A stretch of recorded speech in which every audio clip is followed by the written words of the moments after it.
হযরত আব্দুল্লাহ ইবনে আব্বাস রাদিয়াল্লাহু তাআলা হইতে বর্ণিত আছে, রাসূল সাল্লাল্লাহু আলাইহি সাল্লাম দুইটি কবরের পার্শ্ব দিয়া যাওয়ার সময়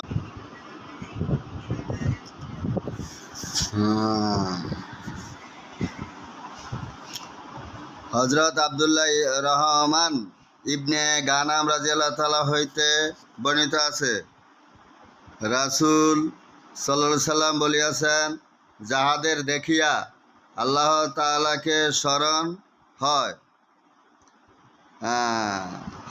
তাহারা আল্লাহর সর্বোত্তম বান্দা। এই ছাড়া যাহারা চুগলখুরি করে, বন্ধুদের মধ্যে বিভেদ সৃষ্টি করে, সৎ ও নির্দোষ লোকদের যাহারা পাপ অথবা অস্থিরতার মধ্যে লিপ্ত করিবার জন্য সচেষ্টা থাকে, তাহারা নিকৃষ্ট বান্দা।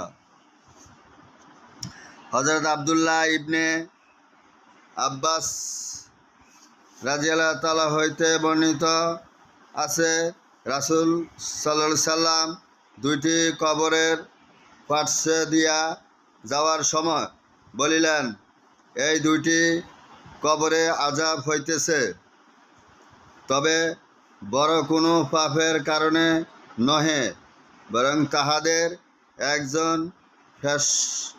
পেশাবের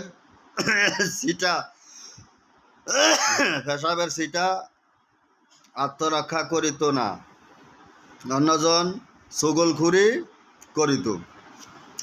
আল্লাহ সাবধানে। হযরত